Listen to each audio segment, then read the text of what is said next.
The Miami Heat have the 43rd pick in the NBA draft. They also have the 15th, but we're going to specifically look at second-round draft targets for the Miami Heat. It's the first time since 2019 that the Heat have had a second-round pick. At least they're slated to make. We'll see if they actually do end up making that pick, as there is so many trades. You could buy picks, sell picks. There's so much that actually goes on. But I've got 8 players I want to touch on that the Heat could target with the 43rd overall pick. But first, there's a lot of people out there that don't know ball and need some knowledge freshened up when it comes to the NBA draft. So if you have someone that you know, friend, family member, or just anyone you want to troll, that they need to learn ball, learn some draft targets for the Miami Heat, share them this video so they can learn ball like you. All right, the first draft target that we're going to talk about today is the guard from Houston, Jamal Shead. And if there was one person in the entire NBA draft that you can classify as a Miami Heat type of guy, Jamal Shead would be that. This dude is Heat culture personified. He was the leader for the Houston Cougars over the last 4 seasons. I believe he's actually the most winning player in Houston Cougars program history as well. He just does so much for that program. Kelvin Sampson said he's one of his favorite players that he's ever coached. He could score, he can dish the rock, and more importantly, he can absolutely defend. He is also one of the most stocky guards that I've ever scouted and seen. He's only 6 foot and a quarter without shoes. That's what he came in at the combine, but he weighs in at 200.8 pounds, and there is no fat on that body. That is all muscle. Good wingspan as well, 6'3", so it's a little bit of a plus. And he's also got bunnies, 37.5-inch vertical. I've mentioned the Heat culture stuff. That's something that the Heat pride themselves on. When they look to scout players, they look for character and they look for size. Character, check that off for Jamal Shead. Pat Riley will love this guy. He will do absolutely anything in his power to win you a basketball game, whether it be the initiator, whether it be getting downhill and scoring inside, whether it be just taking on the best opposing player on the perimeter and locking him down in the perimeter. He can do it. Jamal Shead would be a perfect second-round target for the Miami Heat. Predict it for me, though. We mentioned it. There is so much volatility when it comes to the second round of the NBA draft. I believe there's only 2 teams in the entire second round that have their own pick this year. Will the Heat make a pick at 43? If you believe they will, type Y for yes. If you believe they won't, type N for no.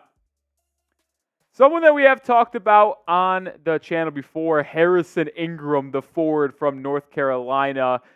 I like this possibility for Miami. He is very similar to me as a Caleb Martin-esque player. He's got solid size to play the 3. He played the 4 for North Carolina a year ago, but he's got the stockiness and wingspan to be able to do so. I mean, he's got a really good wingspan, +5, 7 feet after only being 6'5". Good weight to him as well. He can score at all 3 levels. And something that impressed me as well when he was at North Carolina a year ago is his ability to go into the post, back down people, and use his footwork to get open looks. He actually showcased that at the NBA Combine as well. There was a sequence in scrimmage play when he took Bronny James into the post. Ingram is much taller than Bronny, but he still took the smaller defender and went to work. He is an instant impact to winning culture and winning basketball. He transferred from Stanford to North Carolina. And I would argue he was the second best player on that Tar Heel team a year ago behind R.J. Davis. Ingram passed Armando Bacot, past Cork McRyan. He was really good for Hubert Davis just a year ago, and he could impact winning for the Heat if they pick him in the second round. I don't know if you've noticed this from the first 2 players, by the way, but there is a common theme I'm going with here. It's players that are experienced, got good size to them, and have good, I guess, productivity in terms of winning basketball. Because when you look at second-round players, there's some guys you can go out on the limb and say, we'll take potential here, but the best way I would use that 43rd pick if I'm the Heat is finding someone that you could plug in, the 8th, 9th, 10th man in this Heat rotation during the regular season, and have him be someone that could help this rotation from year 1. Make sure you are subscribed to the channel as well, because we have the best Miami Heat draft content on YouTube. We are pushing closer and closer to 12,000 subscribers. subscribers. So hit that sub button. We're also live for every NBA Finals game here on the channel, rooting against the Boston Celtics. So join us for that as well. All right, here's like the one upside pick that I would make if he was there at 43. Nikola Djurisic, the forward from Serbia. He actually played on the same team that Nikola Jovic played on when he was playing overseas. And the interesting thing with Djurisic is that he could go absolutely anywhere. I would not be shocked if he went just a couple picks after the Heat selected in the first round at 15. Like if he went 17 or 18, I wouldn't be surprised. If he was still on the board at 43, I would not be shocked. There is a massive range at where he can go because there just really isn't a lot on this kid. But one thing I can say is I like the size he has on him. He's a 2 or 3, I think, in the NBA, 6'7" with a 6'8" wingspan, so that will absolutely play. Decent vertical as well. But the reason why I'm such a big fan of Djurisic is his ability to just score the basketball. Average 15 points for Mega Basket a year ago, was okay in terms of efficiency, but when you watch the film and watch the way he moves around the basketball court, he is just smooth in all aspects of the game, man. Djurisic has a really good crossover into a pull-up jumper.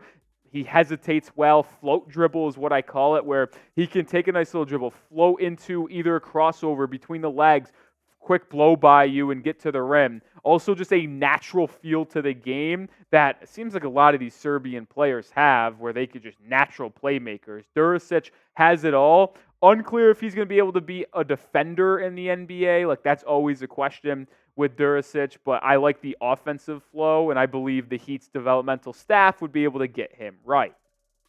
Make sure you also get started with the best daily fantasy sports app on the market, and that is Prize Picks. You get a first deposit match up to $100 when you use code CLNS at prizepicks.com/CLNS. If you miss game 1 of the NBA Finals, that's cool because game 2 is upcoming this Sunday. But hey, if basketball is not your thing, that's cool because they have League of Legends, Call of Duty. You can go to the NFL already for season-long projections. MLB, NHL is still going on. Whatever your cup of tea is, they have it for you. And I'm looking specifically at some NFL season-long projections right now, and I got more than on Tua Tagovailoa, 27.5 passing touchdowns. And if he does that, well, Tyreek Hill is probably also going to go more than 9.5, so I'll take that. 2-player entry here, but during the month of June right now, you can win up to $1,000 with Prize Picks, 10 into 1,000. Yes, you heard that correctly. All you got to do is pick more than or less than 2 out of 6 player stat projections, and you can watch the winnings roll. And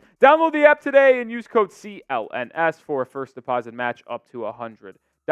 Or go into the description and comments. Click on that link, prizepicks.com/CLNS. Pick more, pick less. Prize Picks, that simple.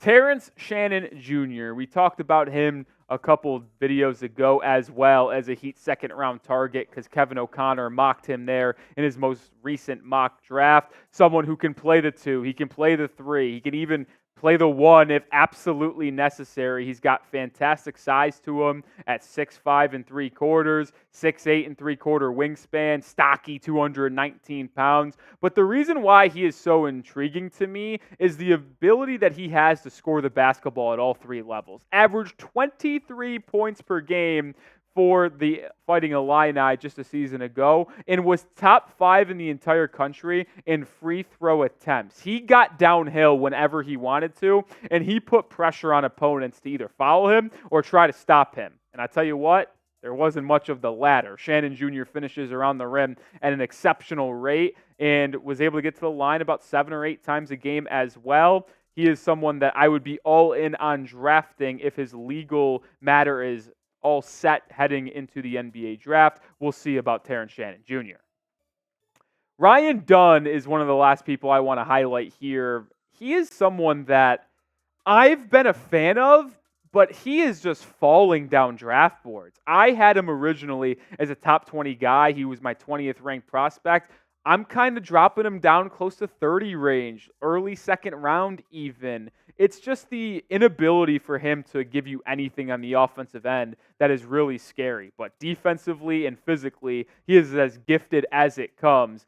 +5 wingspan here, 6'6" and a quarter for height, 7'1.5" wingspan, good vertical as well. He is a special defender. We didn't do much comps in this video because I wanted to go by these guys pretty quickly, but he is as close as to a Jared Vanderbilt type player as you could find. Not going to give you anything on offense, but will give you everything on defense. Can guard 1 through 4. And I'm telling you, if there's a center out there that's not a physically imposing center, like a Domantas Sabonis, I would trust Dunn to get out there and defend him for a couple possessions a game. He averaged 2.3 blocks for the Cavaliers a year ago and also had 1.3 steals. He worked under Tony Bennett in that Cavalier-led defense. He is an unbelievably good defender. The issue is, I don't know if the offense will ever come. So at his absolute ceiling could be Jared Vanderbilt. I'd take that at 43. I don't think he'll be there, but I did want to mention him as he is falling down a lot of people's boards. We talked about 5 draft targets at 43 for Miami. I still have 3 more to give you here, but name a second-round draft target that you want for the Miami Heat. It could be absolutely anyone. Drop a name down below. All right, the last 3 I want to highlight before we head out of here on today's video. Jalen Bridges, Zion Pullen, and Quinton Post. Zion Pullen's an intriguing name because if you missed it, I tweeted it on Wednesday afternoon. The Heat are actually bringing in Zion Pullen for a workout. So that's why you follow me on Twitter, by the way. So he is someone that the Heat clearly want to get to know more about. But Jalen Bridges, an intriguing name, a forward 4 or 5 year guy at college, started his career at West Virginia, then went to Baylor, really good size, excellent 3-point shooter. He's someone that could intrigue me as a Caleb Martin type replacement. But the main person I want to talk about from this list, is Quinton Post, the center from Boston College. He's got excellent size to him, 7 feet tall, 7'2.5" wingspan, 244 pounds with a standing reach of 9'4". This is a big fella. But the reason why you as Heat fans should want this guy potentially at 43 is what he can bring to the Heat offensively. Averaged 17 points for the Eagles a year ago, but look at that number at the bottom of your screen, folks. 43.1% from beyond the arc. He can flat out shoot the pill as a 7-footer, and that's not on just like one attempt a game like Khalil Ware, who we talked about last weekend. No, Post shot at 3.3 times a game at Boston College. He is one of the best floor spacing centers in this draft class. Kind of rising up boards right now. I'm not going to lie, it's making me scared even bringing it up on the show because I don't want to create more buzz around the young man. But 43 could be a landing spot for Post if Miami goes guard or wing in the first round. That will do it for today's show. Like I mentioned, if you want more on the NBA draft, follow me at Twitter at Nic_Rohloff. You would have known about my affinity, my liking for Quinton Post on Wednesday. So make sure you follow me to be the most informed Heat fan on the planet. At Nic_Rohloff's the handle. I'll see you tomorrow with another video. Go Heat.